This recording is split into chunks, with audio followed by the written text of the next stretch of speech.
नमस्कार। मैं Ashish Singh mission institute Prayagraj में आप सभी सम्मानित सदस्यों का हार्दिक स्वागत करता हूं। साथ ही साथ उम्मीद करता हूं कि आप सभी लोग स्वस्थ होंगे और पढ़ाई लिखाई की बेहतर प्रक्रिया जारी होगी। दोस्तों, मिशन इंस्टीट्यूट प्रयागराज में आप सभी लोगों को विदित होना चाहिए कि एसएससी जीडी के लिए पूरी तरह से एक रेगुलर बेस क्लास चल रही है, जिसमें संडे को भी, स्पेशली संडे को तो छुट्टी होती है, अवकाश का दिन होता है, लेकिन हमारे संस्थान में आप देखेंगे तो संडे के दिन भी ये क्लासेस रन करती हैं। तो पूरी तरह से आप देख सकते हैं, क्योंकि एग्जाम की डेट डिक्लेयर हो चुकी है, अब साथियों कहीं ना कहीं खाली नहीं बैठना है। अगर आप खाली बैठे तो जरूर चूकेंगे, इसलिए बेहतर अवसर है और इस अवसर को भुनाने का प्रयास करिए। हमारे परिहार सर आप देखेंगे, उनके कुशल नेतृत्व में पूरी तरह से कार्य हो रहा है। तो एसएससी जीडी के लिए पूरी तरह से लग जाइए दोस्तों। अभी सब कुछ छोड़िए, सामने जो वैकेंसी है उस पर आप लोग एक जगह अपनी सुनिश्चित करिए और उस जगह को सुनिश्चित करके कहीं ना कहीं फिर आगे की पढ़ाई को आप जारी कर सकते हैं। आपके सामने सीजीएल है, आपके सामने जो है बैंकिंग के लिए, रेलवे के लिए तमाम ऐसे अवसर आते हैं। लेकिन अगर कहते हैं कि शुरुआत में ही अगर हमारी एक जगह सुनिश्चित हो जाती है, पक्की हो जाती है, तो उससे आगामी आने वाले एग्जाम को लेकर हम लोग बहुत ही कॉन्शियस रहते हैं और उसमें गलती करने की गुंजाइश कम रहती है। तो दोस्तों, हम आपसे ये जरूर कहेंगे कि जरूर आप विजिट करिए मिशन इंस्टीट्यूट प्रयागराज में और आप इसका लाभ ले सकते हैं। इसके अलावा आप देखेंगे कि किस प्रकार से अनवरत रूप से लगभग हर क्लासेस आपके सामने आ रही हैं, चाहे इंग्लिश की क्लास हो, इसके बाद जो है आपको भूगोल की भी मिल रही है। इसी प्रकार से जीएस की अन्य क्लासेस भी आपको रेगुलर बेस पे मिलना प्रारंभ ही धीरे धीरे होना स्टार्ट हो गया है। तो आप सभी लोग इसका भी लाभ लीजिए। जो साथी किसी भी प्रकार नहीं आ पा रहे हैं प्रयागराज में, वो घर बैठे, बस आपको करना यह है कि टॉपिक वाइज आपको पढ़ाया जा रहा है, अर्थात कोई भी टॉपिक जब पढ़ाया जा रहा है उसमें जितने भी प्रकार के क्वेश्चन बन सकते हैं उन सभी प्रश्नों को आपके सामने रखा जा रहा है। उसका उद्देश्य ये है कि आप लोगों का टॉपिक वाइज अगर रिवीजन होगा तो वो बेहतर होगा। इसके बाद लास्ट में जो समय बचेगा उसमें हम लोग प्रयास करेंगे कि जितना भूगोल का क्वेश्चन है उन प्रश्नों को कहीं ना कहीं समाहित करके आप लोगों को पूरा प्रैक्टिस सेट के रूप में जरूर कराएंगे। ठीक है दोस्तों, तो ये एक महत्वपूर्ण सूचना रही, इस सूचना पर अमल करिए और आगे बढ़िए। क्वेश्चन नंबर पहला है, पहला क्वेश्चन देखिए आपके सामने, निम्नलिखित में कौन सा शहर गंगा नदी के तट पर स्थित नहीं है। वैसे तो आप सभी लोग जानते हैं गंगा नदी के विषय में, अगर हम लोग थोड़ा गंगा नदी के विषय में समझें, बहुत ही ब्रीफिंग करेंगे। गंगा नदी हो गई, सबसे पहली बात तो यह है कि गंगा नदी को भारत की राष्ट्रीय नदी कहा जाता है। याद रखिए, राष्ट्रीय नदी का दर्जा दिया गया है भैया, इस बात को समझिएगा। गंगा नदी में एक स्तनधारी मछली पाई जाती है, हालांकि मछली है लेकिन वो स्तनी ग्रुप की है।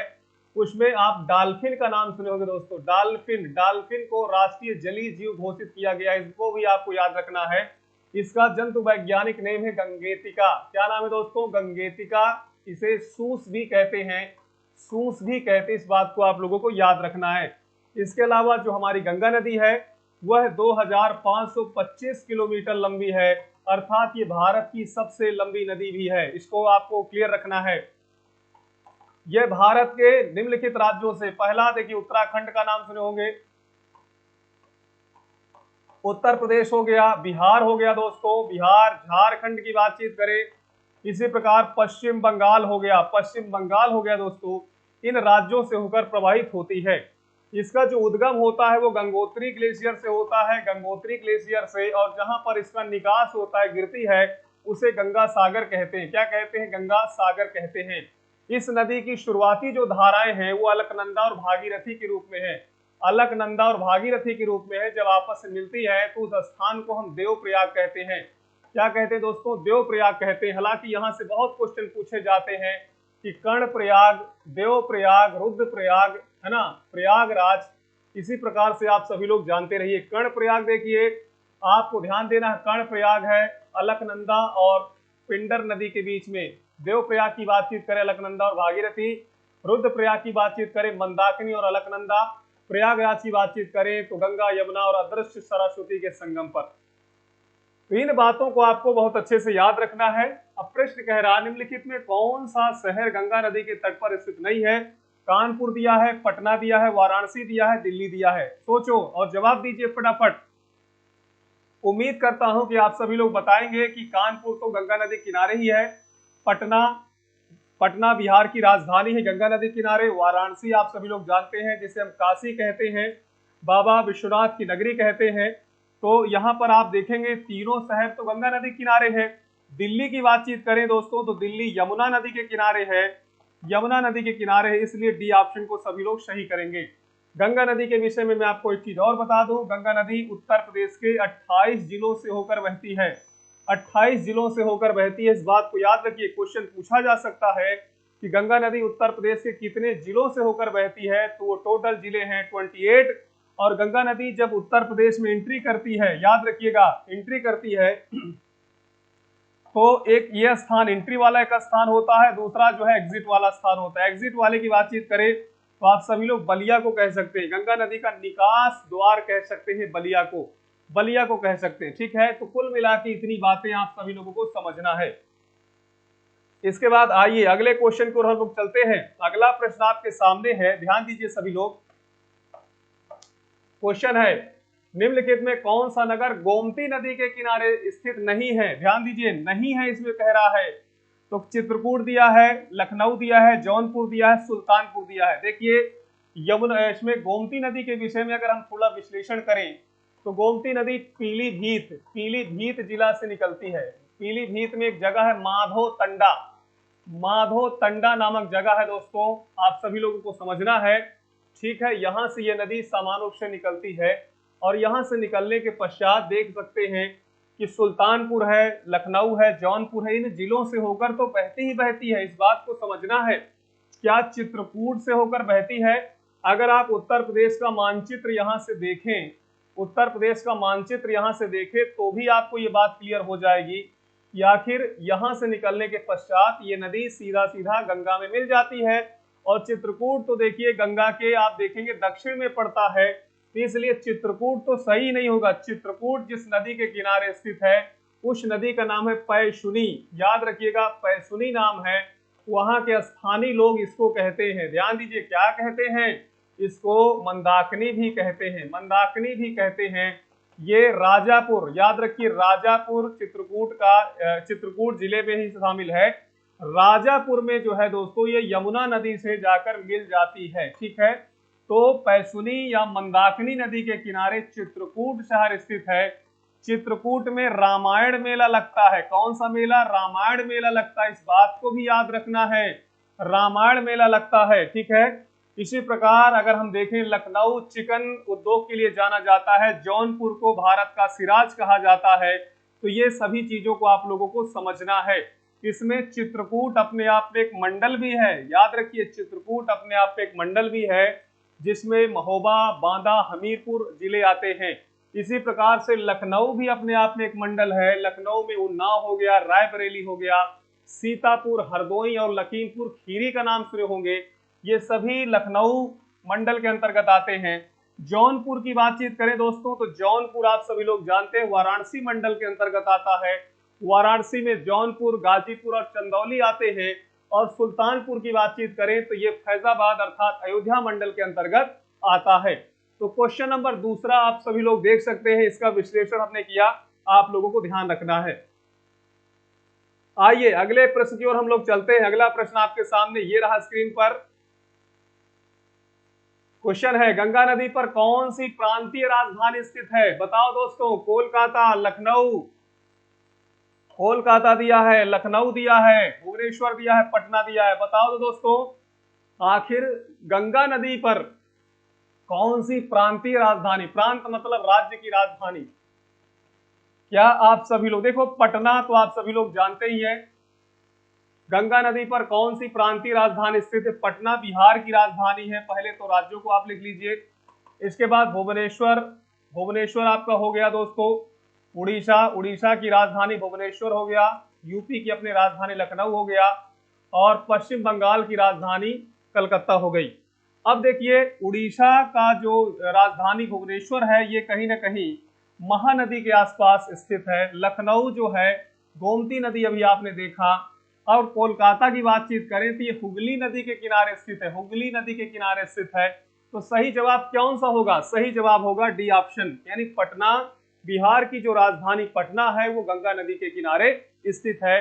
पटना में सोन नदी भी जाकर के जो है गंगा से मिलती है। इस बात को भी आप लोगों को याद रखना है। तो क्वेश्चन नंबर तीसरा आप सभी लोग अच्छे तरीके से इसको सॉल्व कर सकते हैं। अगला प्रश्न आपके सामने है, गंगा यमुना और अदृश्य सरस्वती के संगम पर स्थित नगर है।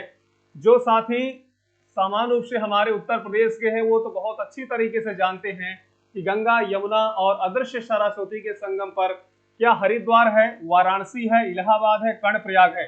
देखिए कर्णप्रयाग की बातचीत अगर हम करें तो अलकनंदा और पिंडार नदी के संगम पर स्थित है। ठीक है, तो ये तो होगा नहीं। अगर हम वाराणसी की बातचीत करें तो भाई वाराणसी तो आप सभी लोग जानते हैं कि वाराणसी गंगा नदी किनारे स्थित है। हरिद्वार की बातचीत करें गंगा नदी के है, लेकिन गंगा यमुना और अदृश्य सरस्वती के बीच में संगम पर है अपना प्रयागराज या इलाहाबाद। तो सी ऑप्शन को सभी लोग सही करेंगे। बहुत आसान क्वेश्चन था ये। आइए अगला प्रश्न हम लोग देखते हैं।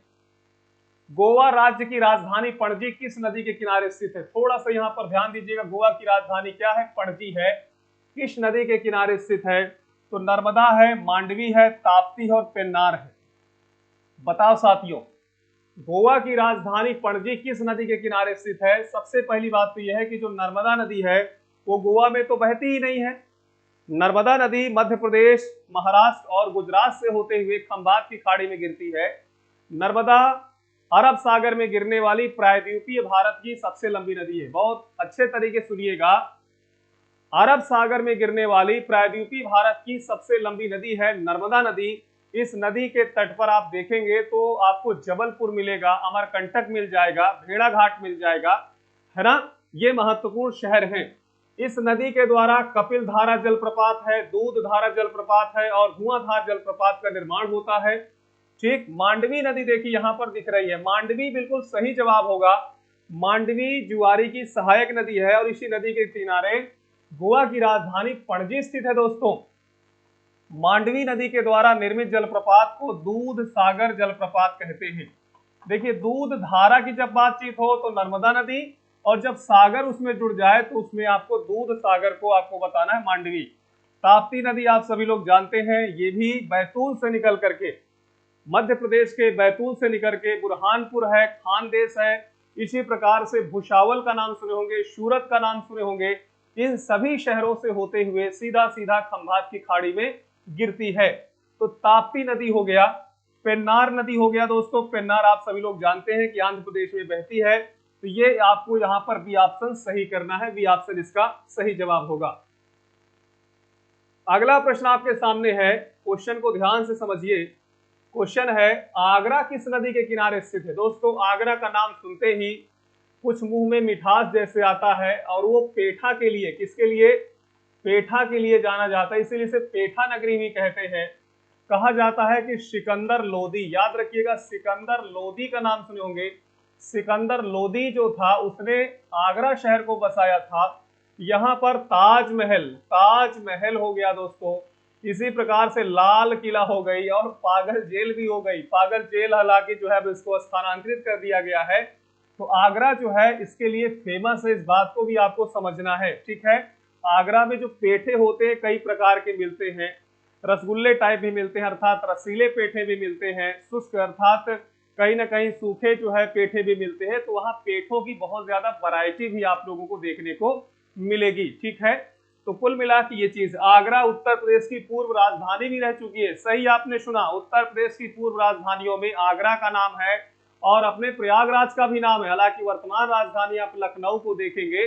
ठीक है, आगरा अवध संयुक्त प्रांत का नाम सुनेंगे दोस्तों, उस वक्त जो है आगरा हमारे उत्तर प्रदेश की राजधानी थी। ठीक है, उत्तर प्रदेश को पहले विभिन्न नामों से जाना गया, आगरा अवध क्षेत्र हो गया, संयुक्त प्रांत हो गया, प्रोविंशियल जो है आप देखेंगे स्टेट हो गया।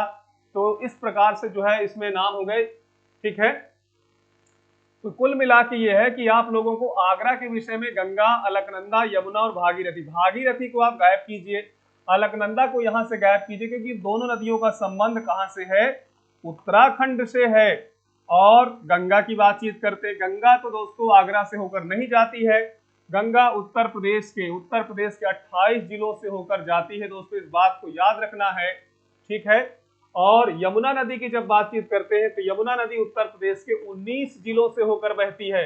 19 जिलों से होकर बहती है, जिसमें सहारनपुर का नाम सुने होंगे, शामली का नाम सुने होंगे, बागपत का नाम सुने होंगे, इसी प्रकार से गाजियाबाद हो गया, अलीगढ़ हो गया, तमाम जो है शहरों से होते हुए ये प्रयागराज में गंगा से मिल जाती है। तो यमुना नदी, इसे भारत का नाला भी कहते हैं। क्या कहते हैं? भारत का नाला, नाला भी कहते हैं। इस बात को याद रखिएगा, कभी कभी पूछ लेता है। तो आगरा, आगरा जिस नदी के किनारे स्थित है दोस्तों, उस शहर का नाम है यमुना। ठीक है, यमुना नदी किनारे ताजमहल भी स्थित है। अगला क्वेश्चन हम लोग देखते हैं। अगला प्रश्न आपके सामने ये है, निम्नलिखित में कौन सा शहर गोदावरी नदी के किनारे स्थित नहीं है? यानी कौन सा शहर है जो गोदावरी नदी किनारे स्थित नहीं है? नासिक दिया हुआ है, राजामुंद्री है, नांदेड़ है और खम्भाम है। बताइए दोस्तों, नासिक है, राजामुंद्री है, नांदेड़ है और खम्भाम है। ये यहाँ पर डी 4 ऑप्शन आपको दिए हुए। गोदावरी के विषय में पहले समझिए।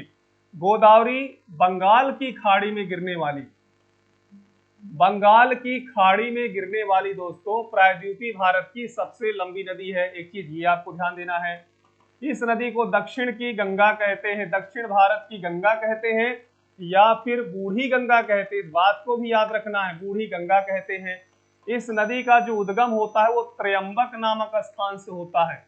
त्रयंबक जो पड़ता है वो आपका पश्चिमी घाट में पड़ता है, और पश्चिमी घाट में नासिक का नाम सुने होंगे दोस्तों, नासिक जनपद के अंतर्गत आता है। तो नासिक तो सही है, राजामुंद्री यहाँ पर दिया हुआ है। राजामुंद्री अर्थात राजामुंद्री के पास ये सीधा सीधा जा करके बंगाल की खाड़ी में मिलती है। नांदेड़ है, खम्भाम है। तो इसमें सही जो जवाब होगा, आपको डी ऑप्शन को सही करना है।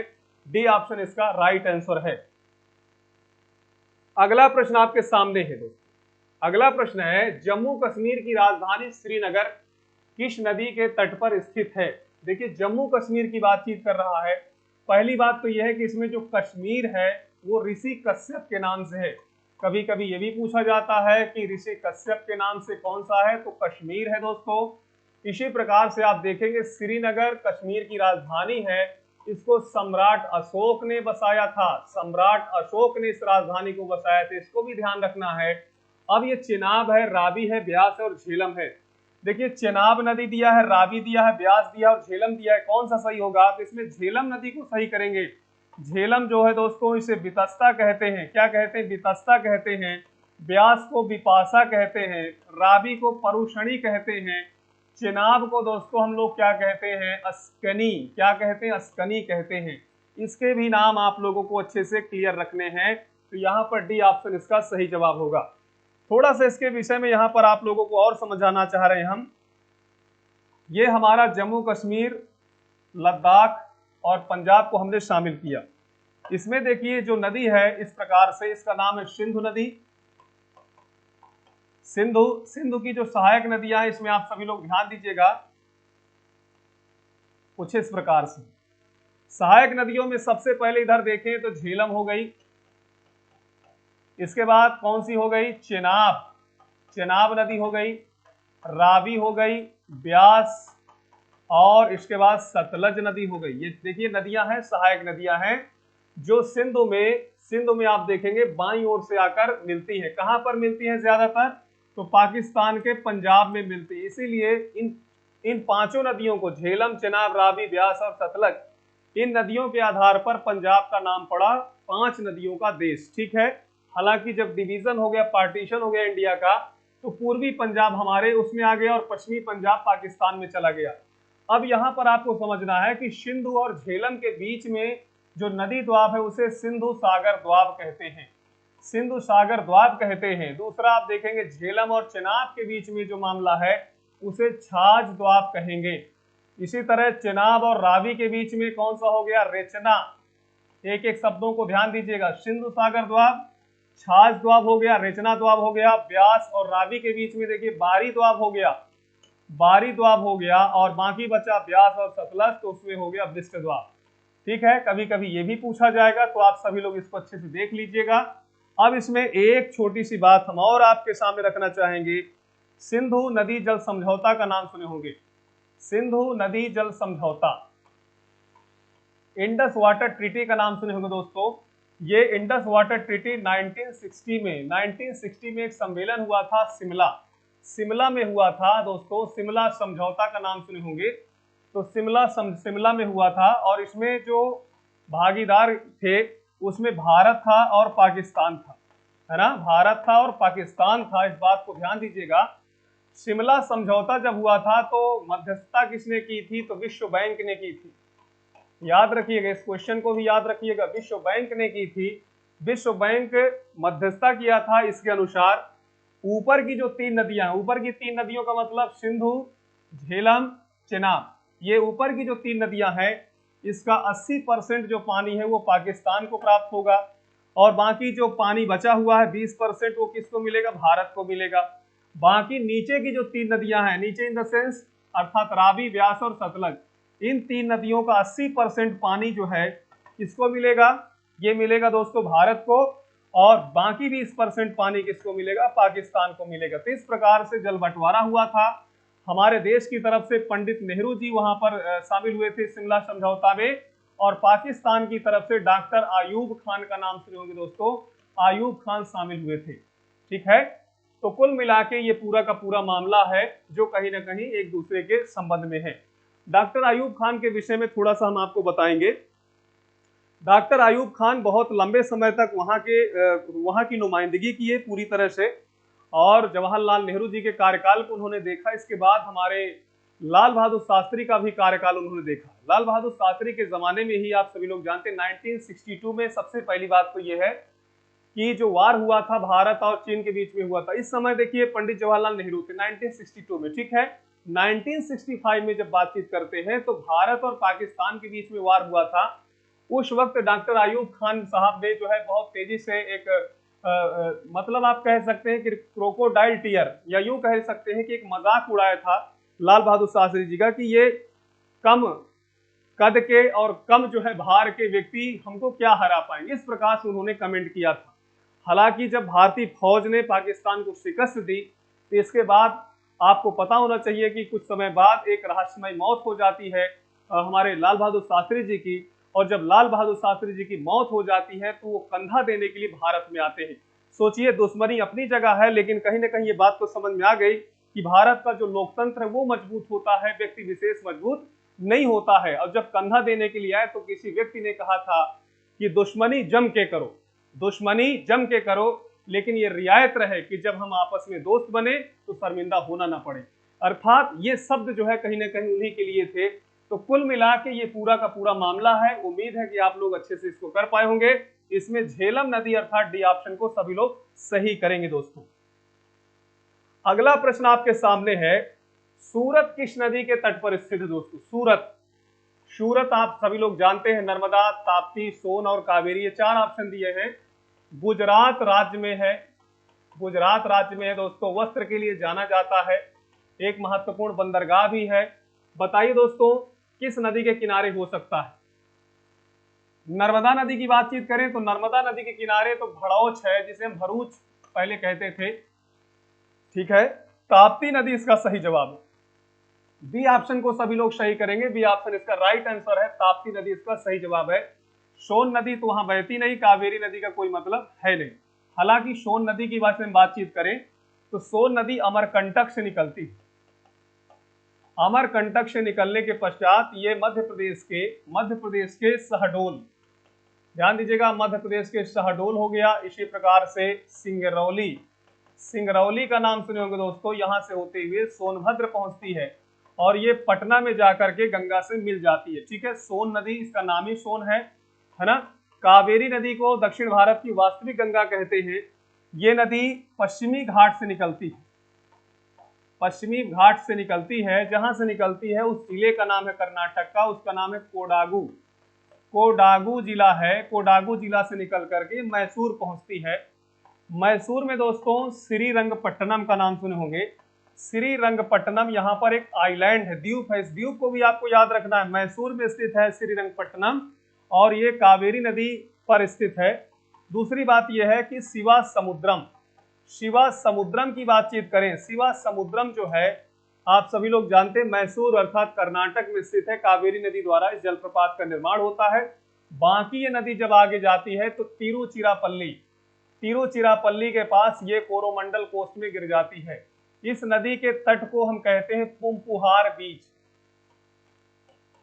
पूंपुहार बीच कहते हैं। इसके दक्षिण वाले बीच को हम क्या कहते हैं? मरीना बीच कहते हैं। इसको भी आप लोग याद रखिएगा, दोनों बीचेस कहां पर है? तमिलनाडु में है।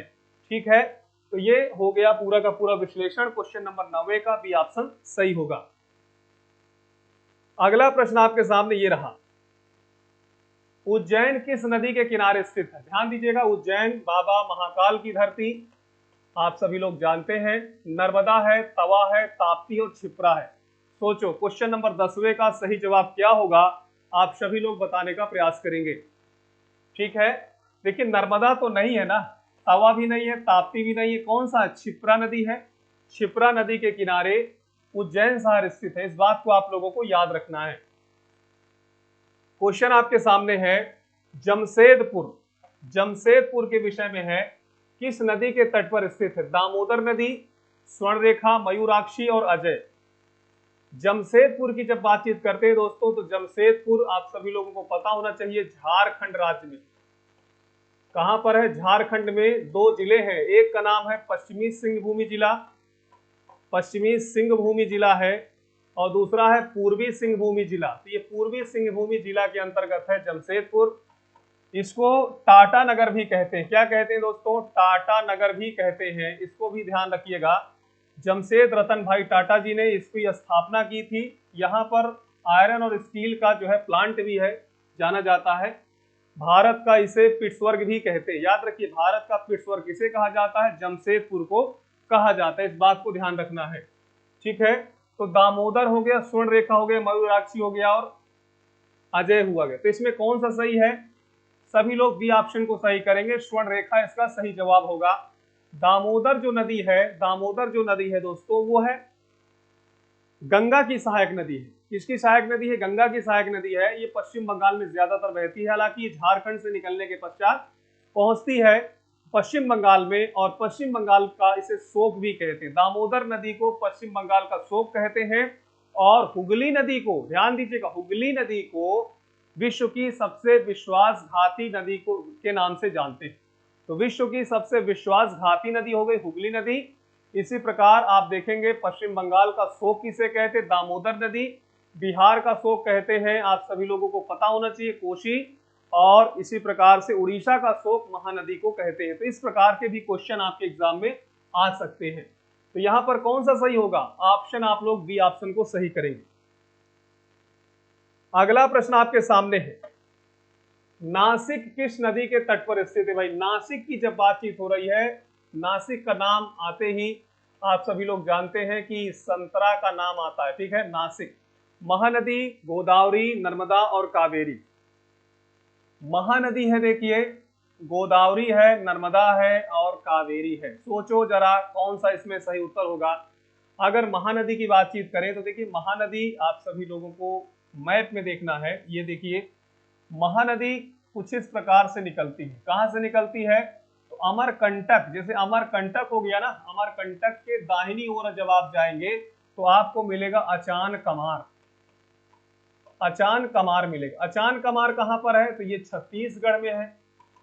अमरकंटक हो गया एमपी में। ठीक है, अचान कमार क्षेत्र में स्थित है रायपुर पठार। रायपुर पठार में सिंघवा नामक स्थान है।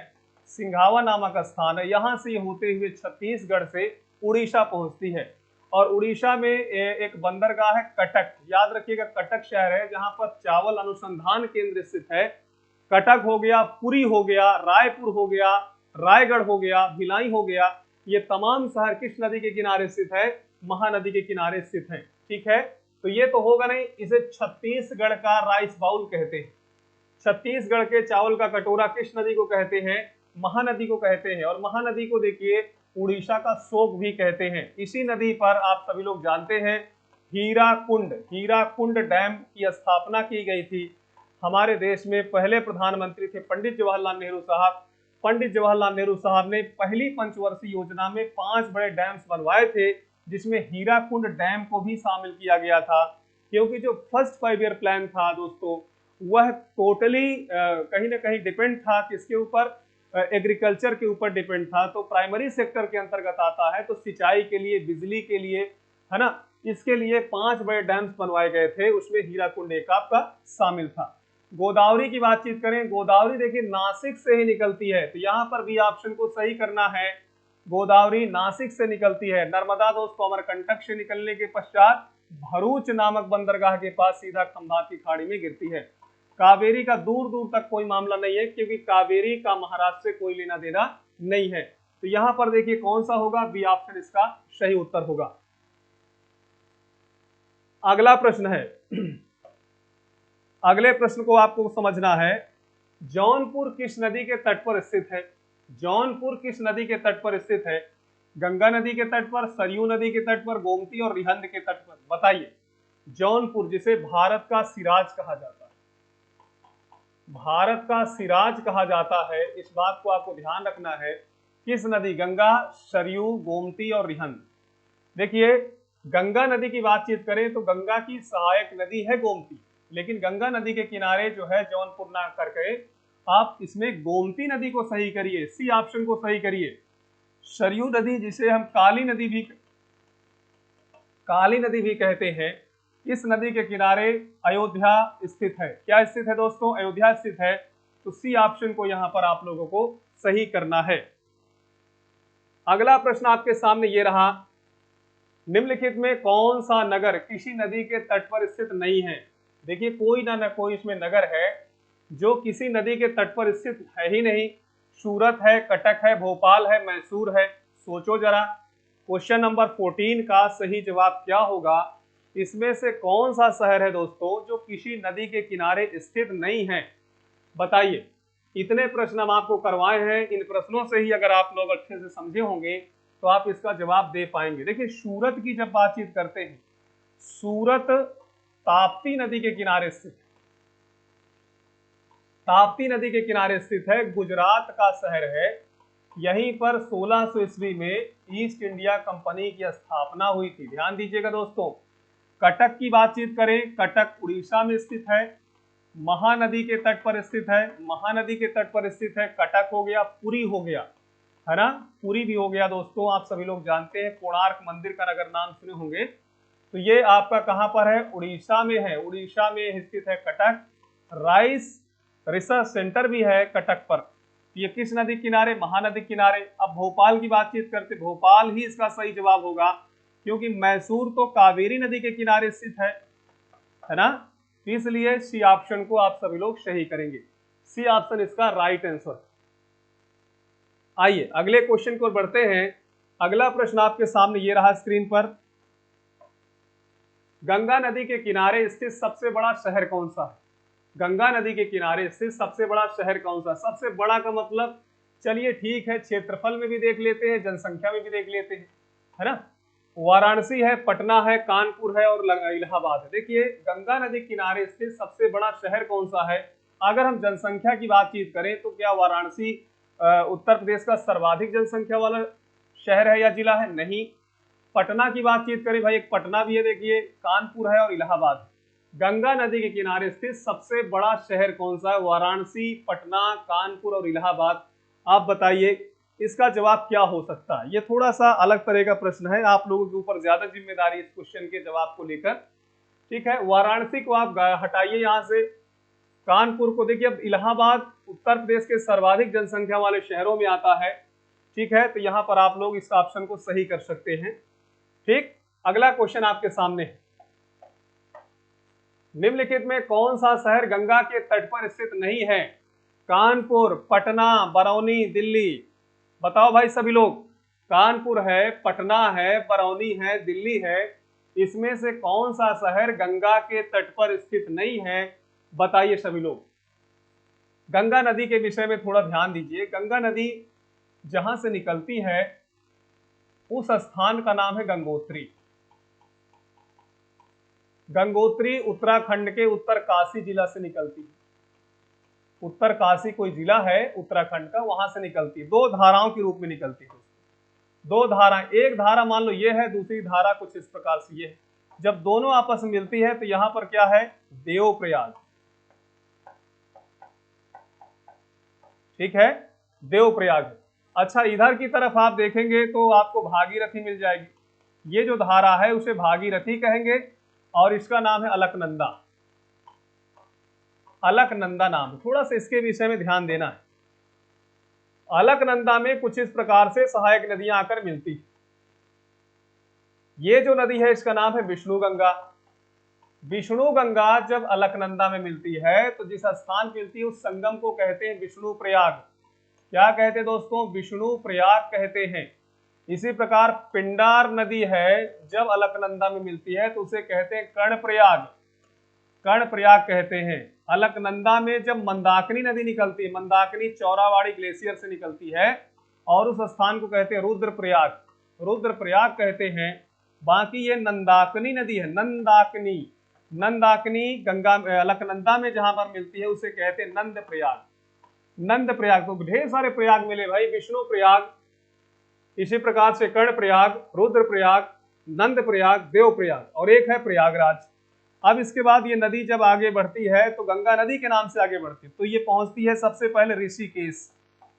कहाँ पहुंचती है दोस्तों, ऋषिकेश पहुंचती है। ऋषिकेश के बाद ये सीधा एंट्री करती है हरिद्वार में। हरिद्वार में एंट्री करती है। ठीक, हरिद्वार से फिर ये उत्तर प्रदेश में आती है। उत्तर प्रदेश में एक जनपद है, इसका नाम है बिजनौर। अगर आप लोग सुने होंगे, बिजनौर जनपद है। बिजनौर जनपद में ये उत्तर प्रदेश में एंट्री करती है, इसीलिए बिजनौर को गंगा नदी का एंट्री गेट कहा जाता है उत्तर प्रदेश में। ठीक है, और इसके बाद ये 28 जिलों से होकर आगे बढ़ती है। उसमें आप देखेंगे तो बलिया एक ऐसा जिला है जो गंगा नदी को सीधा सीधा आगे बढ़ा देता है और वो बिहार पहुंचती है। ठीक है, तो बिजनौर हो गया और दूसरा हो गया बलिया। बलिया को एग्जिट गेट कहेंगे और बिजनौर को एंट्री गेट कहेंगे। ठीक है, तो अब आप बताइए इसमें से कौन सा शहर है गंगा नदी के तट पर नहीं है। तो दिल्ली को आप सभी लोग सही करिए। दिल्ली यमुना नदी के किनारे। कहां पर है दोस्तों, यमुना नदी किनारे है। इस बात को आप लोगों को क्लियर रखना है। आइए अगला क्वेश्चन आपके सामने ये है, स्टील सिटी राउरकेला किस नदी के किनारे स्थित है। राउरकेला, देखिए राउरकेला के विषय में आपको समझना है। राउरकेला पहली बात तो यह है कि उड़ीसा राज्य में पड़ता है। जब उड़ीसा राज्य में पड़ता है तो आप सबसे पहले क्या करिए, हाँ, नदियों को पहचानने का प्रयास करिए कि उड़ीसा राज्य में राउरकेला पड़ता है। महानदी भी उड़ीसा से होकर जाती है, इस बात को ध्यान दीजिए। लेकिन इस नदी के किनारे कटक शहर है, पुरी शहर है, और इस नदी के उत्तर में देखेंगे तो भुवनेश्वर शहर है। इस प्रकार से है। ब्राह्मणी नदी इसका सही जवाब है। कौन सा, ब्राह्मणी नदी इसका सही जवाब है, क्योंकि स्वर्ण रेखा नदी, चलो ठीक है, ये जमशेदपुर से होकर जाती है। तो राउरकेला एक ऐतिहासिक स्थान भी है। ऐतिहासिक इसलिए क्योंकि श्रीमती द्रौपदी मुर्मू, श्रीमती द्रौपदी मुर्मू, यहां से देखिए क्वेश्चन आ सकता है, भारत की पहली आदिवासी महिला राष्ट्रपति और भारत की दूसरी महिला राष्ट्रपति और भारत की 15वीं राष्ट्रपति। इस प्रकार से भी चीजों को आप समझ सकते हैं। श्रीमती द्रौपदी मुर्मू, आप सभी लोगों को क्लियर होना चाहिए, संथाल जनजाति से संबंध रखती हैं। संथाल जनजाति से संबंध रखती हैं। तो ये आपको बी ऑप्शन को सही करना है। बी ऑप्शन ही इसका राइट आंसर होगा। अगला प्रश्न आपके सामने ये है, ध्यान दीजिएगा सभी लोग। अयोध्या किस नदी के तट पर स्थित है। अयोध्या क्या फल्गु नदी के किनारे है, गंगा नदी किनारे है, सरयू नदी किनारे है, या फिर यमुना नदी किनारे है। अयोध्या आप सभी लोग जानते हैं, जिसको पहले फैजाबाद के नाम से जाना जाता था, अब इसका जो नाम हो गया अयोध्या हो गया। ठीक है, हालांकि इसका वास्तविक नाम अयोध्या ही था, बाद में कुछ समय के लिए इसका नाम हो गया था फैजाबाद। अपने आप में एक मंडल भी है, अपने आप में एक मंडल भी है, ध्यान दीजिएगा। ठीक, फल्गु नदी, गंगा नदी, सरयू नदी और यमुना नदी। तो सही कौन सा होगा, सी ऑप्शन को सभी लोग सही करेंगे। सी ऑप्शन इसका राइट आंसर होगा। अगला प्रश्न आपके सामने ये रहा। अगला प्रश्न आपके सामने ये रहा दोस्तों, क्वेश्चन को ध्यान समझिए। कावेरी नदी के तट पर कौन सा शहर स्थित है। तिरुचिरापल्ली, मैसूर, बंगलौर और हैदराबाद। कावेरी नदी के तट पर कौन सा शहर स्थित है, इस बात को ध्यान देना है। तो देखिए कावेरी नदी को पहले समझिए। कावेरी नदी, पहला पॉइंट ध्यान दीजिएगा, दक्षिण भारत की वास्तविक गंगा, दक्षिण भारत की वास्तविक गंगा कहते हैं। एक बात तो ये हो गया। दूसरी बात ये है कि दक्षिण भारत की सदा नीरा कहते हैं, दक्षिण भारत की सदा नीरा कहते हैं। सदा नीरा इसलिए क्योंकि इस नदी को आगे बढ़ते यानी फॉरवर्ड मानसून और रिट्रीटिंग या रिटर्निंग मानसून का जल मिलता रहता है, इसलिए इसका जलस्तर हमेशा ऊंचा बना रहता है। तीसरा ध्यान दीजिएगा, कावेरी नदी को तमिलनाडु की राइस बाउल कहते हैं। क्या कहते हैं? राइस बाउल ऑफ तमिलनाडु कहते हैं। इसके अलावा तमिलनाडु, याद रखिए, इसके अलावा जो है दोस्तों शिवा समुद्रम जलप्रपात हो गया और तिरुचिरापल्ली, याद रखिएगा। इसके बाद श्रीरंगपट्टनम जो है ये भी आप देखेंगे द्वीप है, ये कावेरी नदियों पर है। तो इतनी इंपॉर्टेंट जानकारी है, इसको आप सभी लोग अच्छे से ध्यान दीजिएगा। अब इसमें दिया है मैसूर है, बंगलौर है, हैदराबाद तो मूसी नदी के किनारे स्थित है दोस्तों। ये तो होगा नहीं, तो सही कौन सा इसमें है? बी ऑप्शन को सभी लोग सही करिए। आपका इसमें बी ऑप्शन पूरी तरह से राइट है, बी ऑप्शन को सभी लोग सही करेंगे। मैसूर कर्नाटक में पड़ता है। दोस्तों यहां पर थोड़ा सा आप लोगों को और समझना है कि जो बंगलुरु सिटी है ये कर्नाटक की राजधानी। 15 अगस्त 1969 ईस्वी को 15 अगस्त 1969 ईस्वी को विक्रम साराभाई, क्या नाम है? विक्रम साराभाई का नाम सुने होंगे दोस्तों। विक्रम साराभाई के नेतृत्व में इसरो की स्थापना की गई थी, जिसका हेडक्वार्टर है बंगलुरु। कहां पर है? बंगलुरु है, ठीक है। इसरो अर्थात इंडियन स्पेस रिसर्च ऑर्गेनाइजेशन। और आप सभी लोग जानते हैं कि सिवन साहब का नाम सुने होंगे, के सिवन साहब का नाम सुने होंगे। ये भारत के ऐसे इसरो के अध्यक्ष हेड रहे हैं जिनके समय में आपने देखा चंद्रयान फर्स्ट और चंद्रयान सेकंड, है ना, जो PSLV,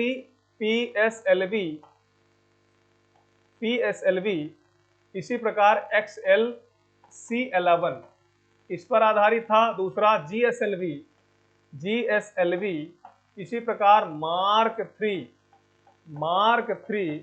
M1 ये इस पर आधारित था। इनके समय में ये हुआ। हालांकि इस समय इसरो के जो अध्यक्ष हैं सोमनाथ है। कौन है दोस्तों? सोमनाथ है। इनको भी आप लोगों को याद रखना है।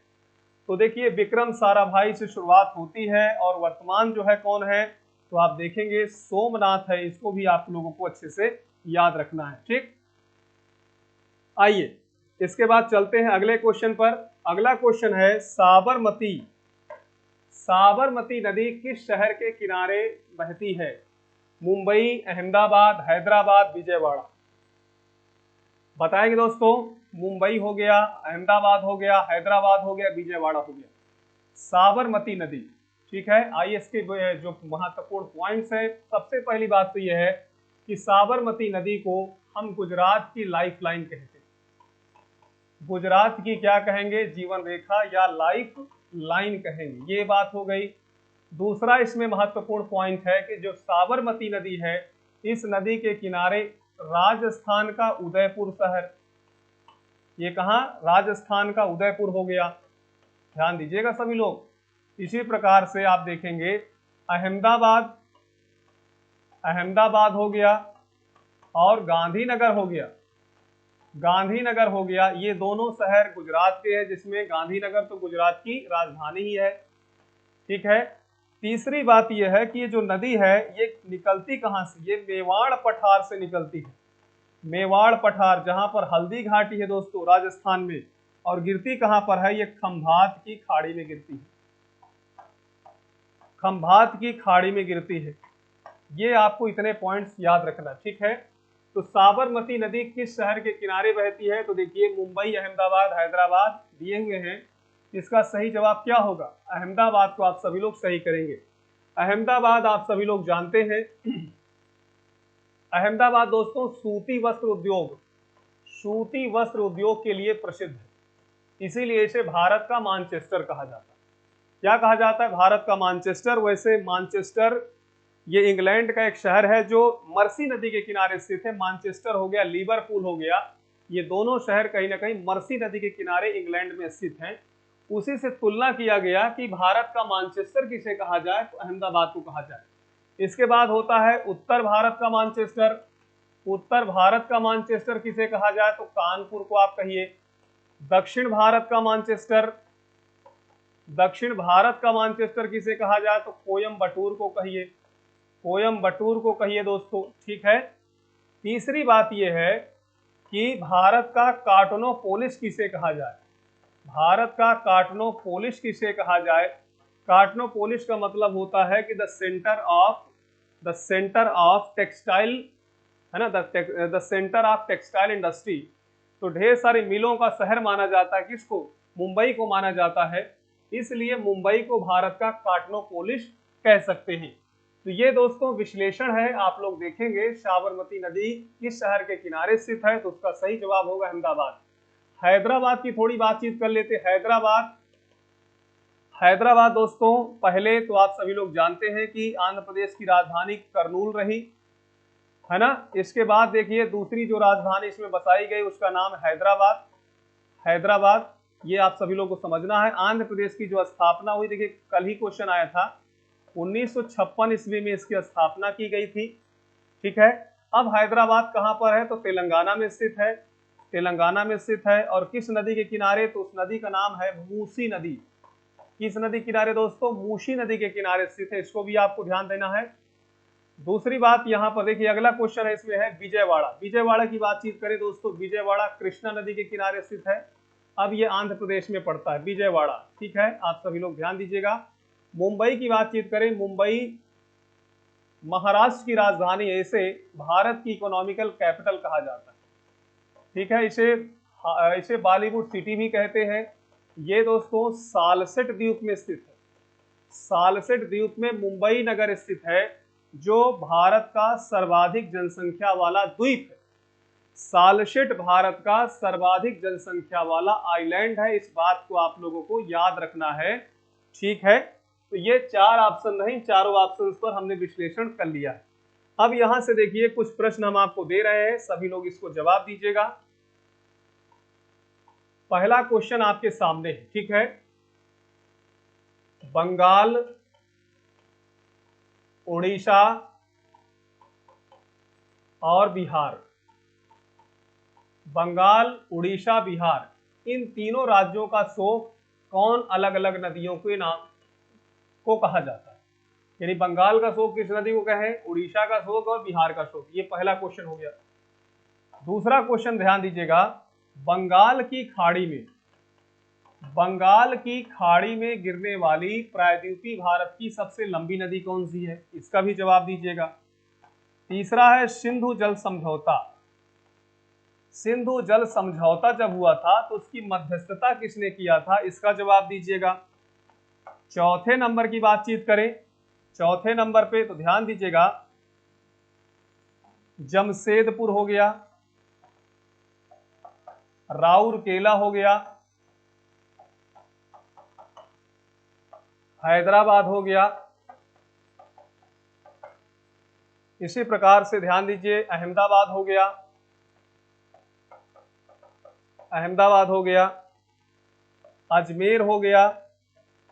अजमेर हो गया दोस्तों, मैसूर हो गया। ये सभी शहर किस नदी के किनारे स्थित हैं? इसका भी जवाब आप सभी लोग दीजिएगा। पांचवा क्वेश्चन आपके सामने रख रहे हैं, ध्यान दीजिए सभी लोग। गरसोप्पा जलप्रपात, गरसोप्पा हो गया, धुआंधार हो गया दोस्तों, धुआंधार, चित्रकूट जलप्रपात हो गया, राजा जलप्रपात हो गया, राकेट जलप्रपात हो गया, दामब्लाचे जलप्रपात हो गया, शिवा समुद्रम जलप्रपात हो गया। इसी प्रकार से आप सभी लोग ध्यान दीजिए, पुंडरू जलप्रपात ये किन नदियों पर स्थित हैं, यानी इन जलप्रपातों का निर्माण किन नदियों पर होता है, आप सभी लोगों को इसका जवाब देना है। तो दोस्तों, ये रहा आज का सेशन। उम्मीद करता हूं कि आप सभी लोगों को बहुत अच्छे से समझ में आया होगा। ठीक है, और आप सभी लोगों से हम बस यही कहेंगे कि विधिवत तरीके से, अच्छे तरीके से आप सभी लोग अच्छे से इसको कवर करते जाइए। मिशन इंस्टीट्यूट हर पायदान पर आपके सामने है, आपके साथ चलने के लिए तैयार है। बस आप सभी लोग अच्छे से तैयारी करके एसएससी जीडी में कम से कम सबसे पहले जो आपके सामने एग्जाम है उस पर आप बेहतर अच्छे से एग्जाम दीजिए और सफलता प्राप्त करिए। इन्हीं शुभकामनाओं के साथ आज यहीं तक, कल पुनः मिलेंगे। जय हिंद।